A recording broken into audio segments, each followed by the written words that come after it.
Welcome back to DLS news. आइए दोस्तों बात करते हैं आज तारीख 27 नवंबर 2020 दिन शुक्रवार हो गया है और जानते हैं देश भर की तमाम बड़ी खबरों को। आज के मुख्य समाचार और हेडलाइंस न्यूज के अपडेट में जानेंगे दोस्तों सभी ताजा अपडेट्स, जहां 50 बड़ी हेडलाइंस न्यूज को देखेंगे। बहुत ही इंपॉर्टेंट, महत्वपूर्ण और काम की खबरें हैं, तो ध्यान से इस वीडियो को एकदम पूरा लास्ट तक देखते रहिएगा। सरकार के कुछ बड़े फैसले हैं, तूफान की चेतावनी को लेकर भी बड़ा अपडेट आ रहा मौसम विभाग की तरफ से। साथ ही जानेंगे आज के सोना चांदी के रेट्स भी और कोरोना वायरस की वैक्सीन को लेकर भी क्या खबर चल रही है मैं आपको बताऊंगा। देश में कुछ नए नियम भी निकल कर आ रहे हैं, सरकारी नौकरियों को लेकर भी अपडेट हैं और 10वीं 12वीं बोर्ड की परीक्षाओं को लेकर भी खबर है। एक एक करके सभी काम की खबरों को नजर डालते हैं फटाफट से। सीधे बात करें पहले अपडेट की, तो खबर देख पा रहे होंगे दोस्तों की संविधान दिवस जो था कल, उस पर प्रधानमंत्री नरेंद्र मोदी बोले one nation one election Bharat की जरूरत है, इस पर गहन मंथन आवश्यक है। यानी कि उनका कहने का मतलब ये दोस्तों की एक राष्ट्र एक चुनाव होना चाहिए, क्योंकि पीएम मोदी का कहना है कि अभी जो अलग अलग तरीके में अलग अलग चरणों में जो चुनाव होते हैं ना दोस्तों, उसमें देश की जनता का समय भी बर्बाद होता है और गवर्नमेंट का खर्चा भी बढ़ता है। यहाँ तक कि अलग अलग चरणों में जो चुनाव होते हैं तो इससे देश के विकास कार्य भी बाधित होते हैं। इसीलिए मतलब एक देश एक चुनाव, वन नेशन वन इलेक्शन की भारत देश में जरूरत है, ये कहना रहा प्रधानमंत्री नरेंद्र मोदी का। देखते हैं दोस्तों सरकार क्या व्यवस्थाएं चेंज करती है। फिलहाल देखिए अगली खबर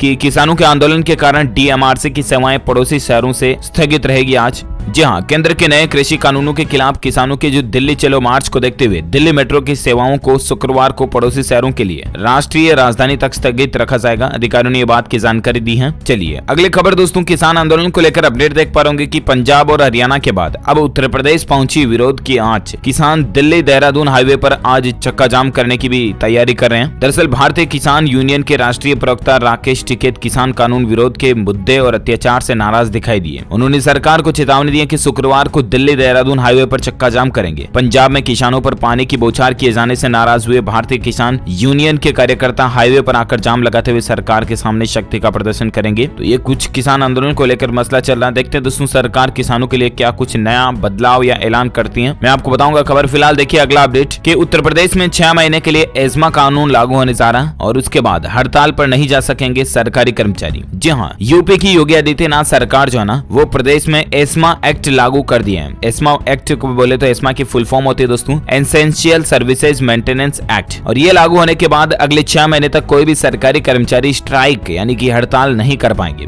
दरअसल योगी सरकार का मानना दोस्तों कि प्रदेश में कोरोना वायरस एक बार फिर से तेजी पकड़ रहा है और ऐसी स्थितियों को देखते हुए किसी भी परिस्थिति से निपटने के लिए एस्मा लागू किया गया। रात की बात है दोस्तों, क्योंकि एस्मा एक्ट के दौरान जो है कोई भी सरकारी कर्मचारी अपनी तनख्वाह बढ़ाने के लिए या किसी भी कारणों के चलते हड़ताल वगैरह नहीं कर पाएंगे, तो इससे व्यवस्थाएं अच्छी बने रहे, यही योगी सरकार का मानना है और कहना है। अगली खबर देखिए, ग्रीन एनर्जी को लेकर अपडेट है दोस्तों। रिन्यूएबल स्रोतों से बिजली उत्पादन को बढ़ावा देने के लिए सोलर मॉड्यूल्स को प्रोत्साहन देगा भारत, ये कहना है भारत के प्रधानमंत्री नरेंद्र मोदी की तरफ से। री इन्वेस्ट 2020 कॉन्फ्रेंस में पीएम मोदी बोले कि रिन्यूएबल ऊर्जा स्रोतों में $20 अरब का सालाना कारोबार पैदा करने की क्षमता है और इसीलिए हमारा भारत जो है दोस्तों वो ऐसे एनर्जी सोलर मॉड्यूल्स को बढ़ावा देगा। री इन्वेस्ट 2020 कॉन्फ्रेंस में संबोधित करते हुए पीएम मोदी ने कहा कि वैश्विक निवेशकों को भारत की तरफ से रिन्यूएबल एनर्जी यात्रा से जुड़ने के लिए आमंत्रित भी किया, यानी कि वो जो सोलर ऊर्जा से संबंधित बड़ी बड़ी कंपनियां हैं वो भारत में आ सकती हैं और इन्वेस्टमेंट कर सकती हैं, इसके लिए उनको खुला निमंत्रण भी दिया गया। अच्छी बात है। चलिए अगली खबर देखिए, आम आदमी को बड़ी राहत मिली है क्योंकि सब्जियों के दाम गिरने लगे हैं। आधे से भी कम रेट पर कई सारी हरी सब्जियां आ चुकी हैं, जैसे कि मटर वगैरह। दरअसल दीपावली से पहले सब्जियों के दाम काफी ऊपर चले गए थे, राइट, और ऐसे में अब दिवाली त्योहार के निकलने के बाद दोस्तों वेजिटेबल्स हरी सब्जियां वगैरह नीचे आने शुरू हो गई, यानी कि इनके रेट कम होने लग गए।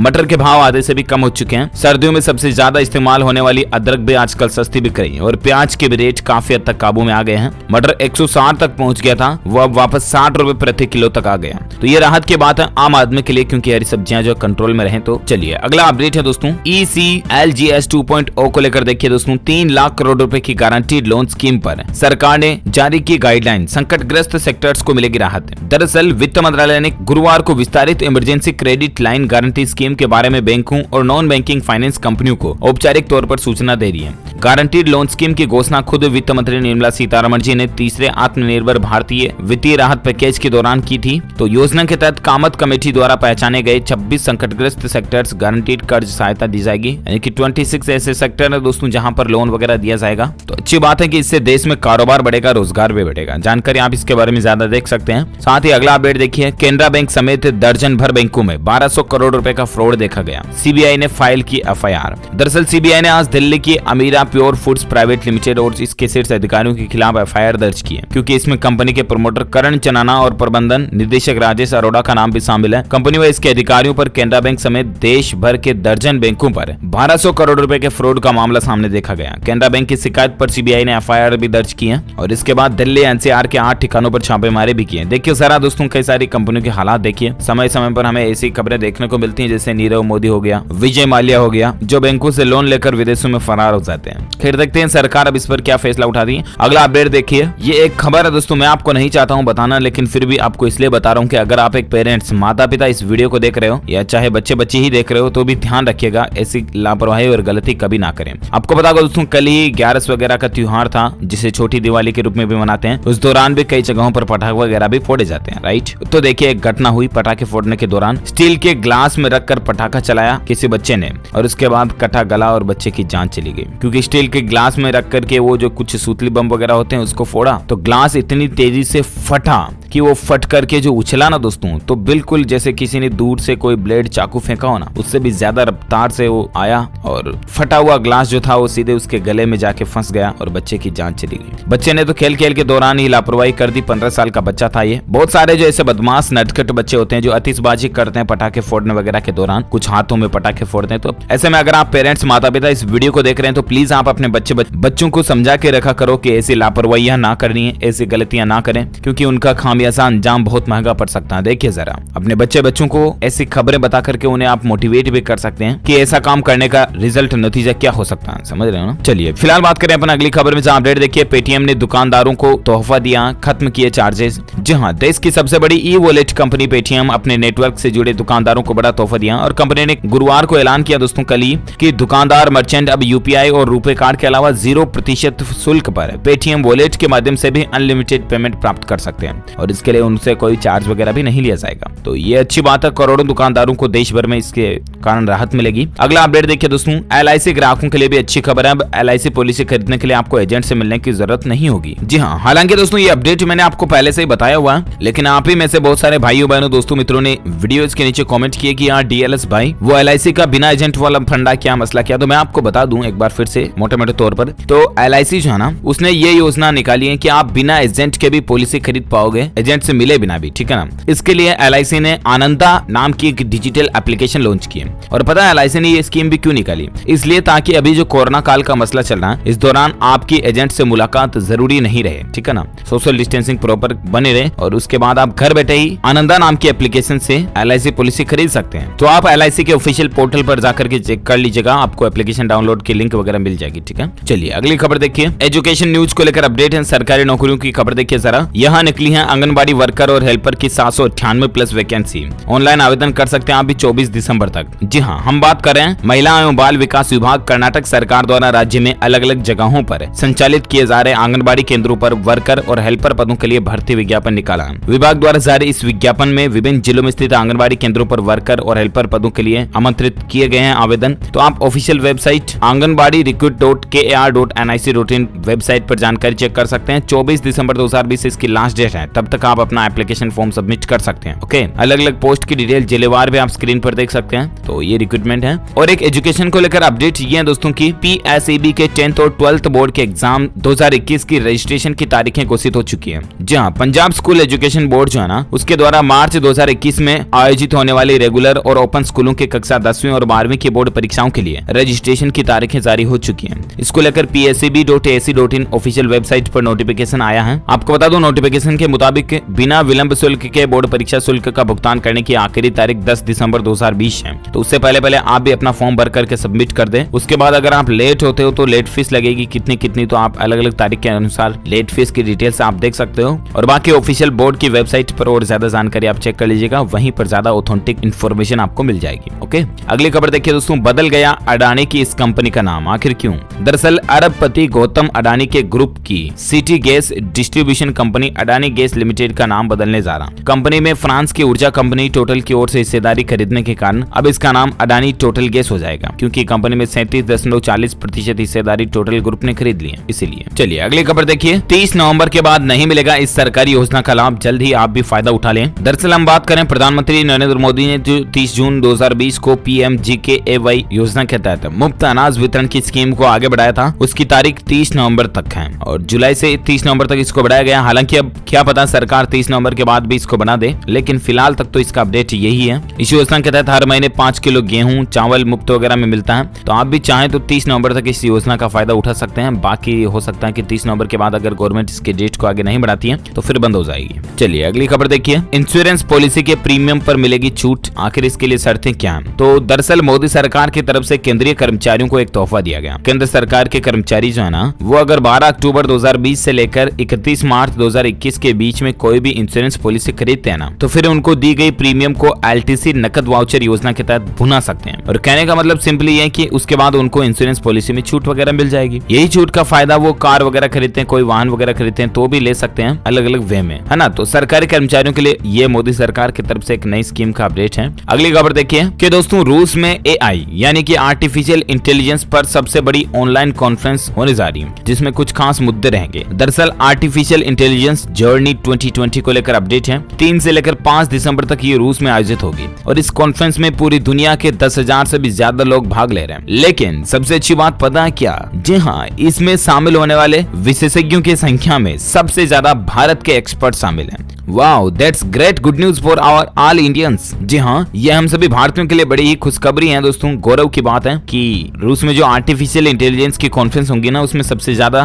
भारतीय एक्सपर्ट शामिल होंगे। लगभग 500 भारतीय IT और टेलीकॉम विशेषज्ञों के इस ऑनलाइन कॉन्फ्रेंस में शामिल होने की संभावना है। तो ये तो वाकई में भारत के लिए गौरव की बात है। तो इसी बात पर तो एक लाइक तो बनता है यार, फटाफट से इस वीडियो पर लाइक कर दीजिए। इंडियंस होने के नाते एक लाइक बनता है, फटाफट से कर दीजिए। और अपन आगे बढ़ते हैं अगली खबर में, जहां अपडेट देखिए। किसान आंदोलन के कारण एयरपोर्ट पर न पहुंच पाने वाले यात्रियों को एयर इंडिया ने खास ऑफर भी दिया। आपको पता होगा आजकल ये किसानों का जो कुछ आंदोलन वगैरह का मसला चल रहा है, कृषि कानून को वापस लेने और न्यूनतम समर्थन मूल्य को कानून बनाए जाने की मांग है किसानों की। तो इस आंदोलन के कारण क्या है कि दिल्ली, हरियाणा समेत पंजाब के कई जगहों पर हाईवे वगैरह जाम है, ठीक है ना। इस कारण से क्या किसान आंदोलन के कारण कई लोग एयरपोर्ट तक नहीं पहुंच पाए। तो ऐसे यात्रियों को एयर इंडिया ने राहत दी है और एयर इंडिया का कहना है कि गुरुवार को जो लोग अपनी फ्लाइट नहीं पकड़ पाए हैं उन्हें दूसरी फ्लाइट लेने की अनुमति होगी, ठीक है ना। तो वो दूसरी फ्लाइट भी पकड़ सकते हैं वापस, आज भी कोई दिक्कत नहीं है। ओके, अगली खबर में देखिए दोस्तों, मौसम समाचार को लेकर अपडेट है। आपको पता होगा निवार चक्रवात तूफान साइक्लोन का जो मसला चल रहा है, उस निवार तूफान से तमिलनाडु में भारी तबाही देखने को मिली है,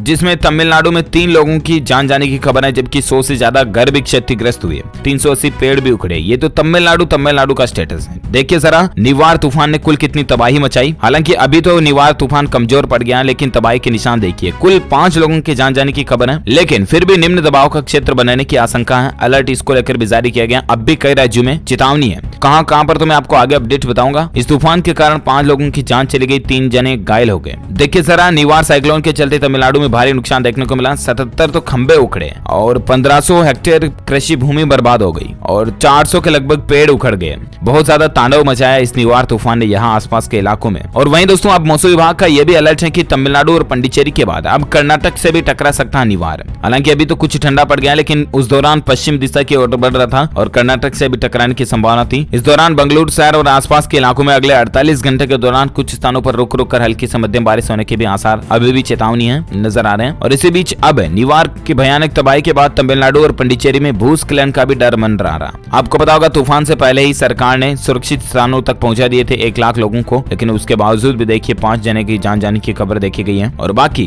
मौसम के हालात क्या रहे इस दौरान, तो हरियाणा, उत्तर प्रदेश और राजस्थान के कई इलाकों में बारिश देखी गई। पूर्वांचल में कोहरे का असर भी देखा गया। और इसके बाद दोस्तों अभी मौसम विभाग की चेतावनी की बात करें ना, तो अभी सर्दी बढ़ाएगी मुश्किल। राजस्थान के 5 जिलों में आज से ही शीतलहर का अलर्ट है। हिमाचल प्रदेश में लगातार चौथे दिन बर्फबारी देखी गई और बाकी पहाड़ों ने ओढ़ी बर्फ की चादर देखी। ये कुछ तस्वीरें आप देख पा रहे बर्फबारी को लेकर। संपूर्ण भारत के आज 27 नवंबर 2020 के मौसम पूर्वानुमान की अगर बात करें ना, तो दोस्तों अगले 24 घंटों के दौरान उत्तरी तमिलनाडु, आंध्र प्रदेश और रायलसीमा में मध्यम से भारी बारिश की संभावना। वहीं तमिलनाडु के बाकी हिस्सों में आंतरिक कर्नाटक और दक्षिण उड़ीसा में हल्की से मध्यम बारिश की गतिविधियां देखने को मिली हैं। तेलंगाना में हल्की मध्यम बारिश की संभावना है। गंगीय पश्चिम बंगाल, झारखंड और छत्तीसगढ़, उत्तर प्रदेश और पंजाब में भी हल्की फुल्की बारिश एक दो जगहों पर हो सकती है और बाकी हिमाचल प्रदेश और उत्तराखंड के कुछ भागों में हल्की से मध्यम बारिश और बर्फबारी भी देखने को मिल सकती है। तो ये रहा आज का वेदर न्यूज अलर्ट मौसम समाचार। बाकी आइए दोस्तों सराफा बाजार में सोने चांदी के क्या रेट चल रहे हैं। तो देख सकते हैं कि आज फिर से सोना और चांदी महंगा हुआ। अभी क्या स्टेटस है? जी हाँ, तो आपको बता दूं, हालांकि कुछ ज्यादा बढ़ोतरी नहीं हुई। सोने के भाव में 17 रुपए की मामूली बढ़ोतरी हुई। उसके बाद अभी सोने का रेट 48,257 रुपए प्रति 10 ग्राम तक पहुंच गया। वहीं चांदी में 28 रुपए प्रति किलोग्राम की बढ़ोतरी हुई और उसके बाद चांदी का रेट 59,513 रुपए प्रति किलोग्राम तक पहुंच गया। तो ये रहा आज का gold and silver price today news update, right. और आइए अब नजर डालते दोस्तों कोरोना वायरस से जुड़ी कुछ खबरों में, जहां अपडेट देखिए फटाफट से कि देश में कोरोना वैक्सीन की तैयारियों का जायजा लेंगे खुद प्रधानमंत्री नरेंद्र मोदी और इसके लिए वो सीरम इंस्टीट्यूट का दौरा करेंगे। दरअसल 28 नवंबर को पुणे स्थित सीरम इंस्टीट्यूट ऑफ इंडिया का दौरा करने जा रहे हैं पीएम नरेंद्र मोदी और वे वहां पर विकसित हो रही कोरोना वैक्सीन की तैयारियों का जायजा लेंगे।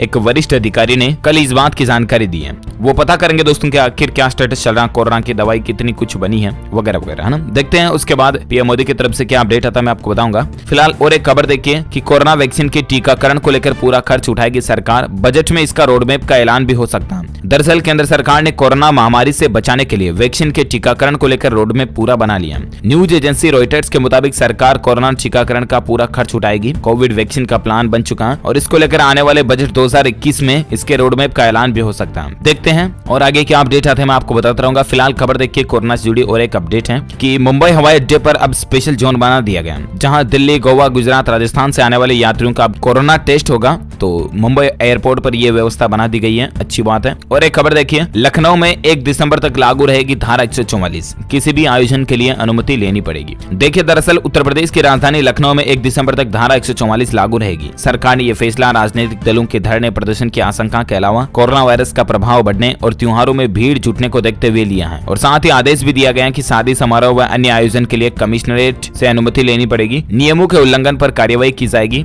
और शादी समारोह में भी आप कोविड प्रोटोकॉल का पूरा ध्यान रखें, ठीक है ना। अगली खबर देखिए वैक्सीन को लेकर और एक खबर है कि वैक्सीन सिरिंज कंपनियों को मिलने लगे सरकारी ऑर्डर। टीके की तैयारी अंतिम चरण में चल रही है। आपको पता होगा दोस्तों कि कोरोना महामारी से बचाव के लिए कई सारी वैक्सीन जो है ना उनका 3rd ट्रायल चल रहा, राइट। और इसी बीच अब दोस्तों इस बात के संकेत वैक्सीन सिरिंज बनाने वाली कंपनियों को मिलने वाले सरकारी ऑर्डर से भी पता चल रहा कि सिरिंज निर्माता कंपनियां इन दिनों तेजी से प्रोडक्शन कर रही हैं। वहीं देश की वैक्सीन निर्माता कंपनियां भी अपनी क्षमता में 40 से 50% तक बढ़ोतरी कर चुकी हैं। तो ये राहत की बात है, हमें बहुत जल्द वैक्सीन देखने को मिल सकती है। कोरोना से जुड़ा और एक खबर है कि दिल्ली में लग सकता है कर्फ्यू, क्योंकि अरविंद केजरीवाल सरकार ने हाई कोर्ट में अपनी रिपोर्ट भी सौंप दी है। आपको भी पता होगा दोस्तों कि आजकल कोरोना महामारी के चलते राजधानी दिल्ली में हालात काफी खराब चल रहे हैं। ऐसे में दिल्ली में कर्फ्यू लगाए जाने की अटकलें भी शुरू हो रही है। रोजाना बढ़ते कोरोना के मामलों को देखते हुए साथ ही मौतों की संख्या में हो रही बढ़ोतरी के बाद दिल्ली में हाई कोर्ट में कर्फ्यू लगाने की मांग करते हुए याचिका भी दायर की गई है, जिस पर हाई कोर्ट ने केजरीवाल सरकार से जवाब मांगा है और सरकार ने जवाब भी दाखिल कर दिया। देखते हैं अब क्या अपडेट आता है, इसको लेकर मैं आपको बता दूंगा। अच्छा, और एक खबर देखिए जरा चौंका देने वाली रिपोर्ट है आईसीएमआर की तरफ से कि देश भर में अगस्त तक ही 7.4 करोड़ लोग कोरोना से संक्रमित हो चुके थे। आईसीएमआर के सर्वे से ये बात का खुलासा हुआ। जी हाँ, वाकई में चौंका देने वाली रिपोर्ट है, राइट। मैं आपको बता दूं Indian council of medical research का ये कहना दोस्तों कि भारत में अगस्त तक 10 साल या उससे ज्यादा आयु के लगभग 7 करोड़ से भी ज्यादा लोग कोरोना वायरस के चपेट में आ चुके थे। इनमें से ज्यादातर लोग शहरी झुग्गी झोपड़ी वाले इलाकों से थे। लेकिन क्या कि दोस्तों बहुत सारे लोगों में इम्यूनिटी बन जाती है तो उनमें इन्फेक्शन के लक्षण दिखते ही नहीं और वो कोरोना अपने आप ठीक हो जाता है। इसीलिए ऐसे लोग जो है गिनती में नहीं आए। बाकी 7 करोड़ तक भी संक्रमित हो चुके हो सकते हैं, ऐसी रिपोर्ट की सर्वे चल रही है, ठीक है ना। अगली खबर देखिए कोविड-19 के टीके से संबंधित अफवाहों को रोकने के लिए अब धार्मिक नेताओं की भी मदद लेगी केंद्र सरकार, ताकि क्या कि कई जगहों पर अफवाहें वगैरह जो चल रही हैं इससे बचाने के लिए अब सरकार जो है ना मंदिर मस्जिद वगैरह इनमें रहने वाले गुरुओं से भी आग्रह करेगी कि लोगों में जागरूकता फैलाएं, अच्छी बात है। और बाकी भारत में आज के ताजा कोविड डेटा की अगर बात करें ना तो पिछले 24 घंटों के दौरान 42,000 की बढ़ोतरी हुई है और उसके बाद भारत में कुल संक्रमित केस की संख्या 93,08,000 से भी ज्यादा पहुंच चुकी है, जिसमें से 4,54,000 एक्टिव केस चल रहे हैं यानी कि जिनका अभी इलाज चल रहा है, जबकि 87,16,000 से भी ज्यादा मरीज ठीक हो चुके हैं। अच्छा, वहीं दोस्तों भारत में इस वायरस के कारण मरने वालों की कुल संख्या का आंकड़ा 1,35,000 से भी ज्यादा पहुंच चुका। तो ये तरह भारत का आज ताजा कोविड डेटा। और एक अपडेट देखिए पाकिस्तान में भी संक्रमण की दूसरी लहर चल चुकी है कोरोना को लेकर। दुनिया में इंटरनेशनल न्यूज अपडेट है। अब तक 3 लाख से ज्यादा पाकिस्तान में संक्रमित हो चुके हैं और अस्पतालों में आईसीयू बेड वगैरह भी कम पड़ रहे हैं। हालात देखिए दोस्तों दुनिया के कई देशों के अंदर गंभीर स्थितियां चल रही हैं। सो प्लीज आपसे रिक्वेस्ट है कि आप मास्क जरूर लगाएं, सोशल डिस्टेंसिंग वगैरह बनाए रखें और ध्यान रखें खुद का, अपनों का, आपके GF माता पिता, बच्चे बच्ची, दादा दादी सभी का, ठीक है ना। अगली खबर देखिए दोस्तों कि टेक्सटाइल इंडस्ट्री के लिए जल्द ही आएगी PLI स्कीम, रोजगार से निर्यात बढ़ाने में भी मदद मिलेगी। दरअसल केंद्र सरकार बहुत जल्द टेक्सटाइल इंडस्ट्री के लिए प्रोडक्शन लिंक्ड इंसेंटिव्स यानी कि PLI स्कीम का ऐलान करने वाली है।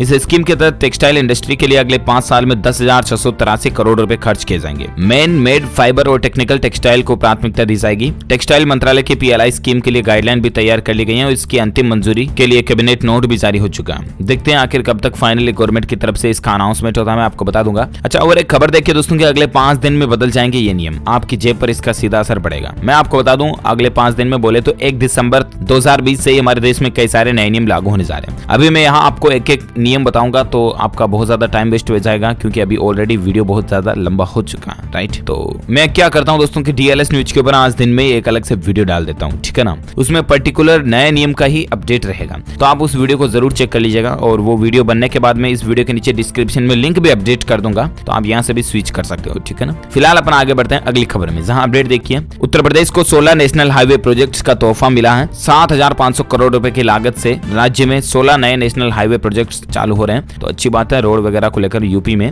और एक खबर देखिए दोस्तों कि लाखों कर्मचारियों और पेंशन धारकों के लिए रेलवे की EES सुविधा है, अब ऑनलाइन होंगे ये काम। दरअसल रेलवे से जुड़े लाखों केंद्रीय कर्मचारियों को बड़ी राहत दी गई है। अब PPF संबंधित मामलों में भी नई सुविधा मिलेगी। ESS और PPF से जुड़े काम जनाब रेलवे के कर्मचारियों के आसान हो जाएंगे, क्योंकि ऑनलाइन ही घर बैठे ही उनको PPF बैलेंस चेक करना और PPF एडवांस के लिए आवेदन करना, ये सब कुछ काम ऑनलाइन बेस्ड हो चुके हैं। खास करके रेलवे यात्रियों के लिए ये सुविधा अब घर बैठे मिल जाएगी, तो ये अच्छी बात है वाकई में। चलिए अगली खबर है दोस्तों, बड़ी खबर देखिए। उत्तराखंड सरकार का ऐलान है, देहरादून में अब नहीं लगेगा वीकेंड लॉकडाउन। दरअसल उत्तराखंड सरकार ने कल ही ये स्पष्ट कर दिया कि प्रदेश की राजधानी देहरादून में वीकेंड लॉकडाउन नहीं लगाया जाएगा, अब खत्म करते हैं इसको। बाकी पहले क्या दोस्तों की कोविड-19 की महामारी के मद्देनजर सैनिटाइजेशन वगैरह के लिए रविवार को कुछ जरूरी सामानों की बिक्री करने वाली दुकानों को छोड़कर बाजारों को बंद रखा जा रहा था, तो अब इसको फाइनली डिसेबल कर दिया, ठीक है ना। ओके, इसी कड़ी में दोस्तों आज दिन भर के तमाम बड़े अपडेट्स, मुख्य समाचार, हेडलाइंस न्यूज का वीडियो यहीं फिनिश होता है। आप मुझे नीचे कमेंट करके अभी का अभी बताइए कि भारत के प्रथम प्रधानमंत्री और प्रथम राष्ट्रपति कौन थे, दोनों का नाम आपके इस वीडियो के नीचे कमेंट बॉक्स में लिखना है। जो लोग इसका सही जवाब इस वीडियो के नीचे कमेंट में देंगे ना, वो रैंडमली पिक किए जाएंगे हमारी DLS न्यूज टीम की तरफ से, और आप जीत सकते हैं एक शानदार सरप्राइज गिफ्ट, जो कि गिव अवे के रूप में आप तक पहुंचा दिया जाएगा। इसी के साथ ही अगर आपको ये वीडियो अच्छा लगा तो इसे लाइक कीजिए और शेयर भी कीजिए अपने दोस्तों के साथ फेसबुक और व्हाट्सएप पर। और हाँ, अगर आप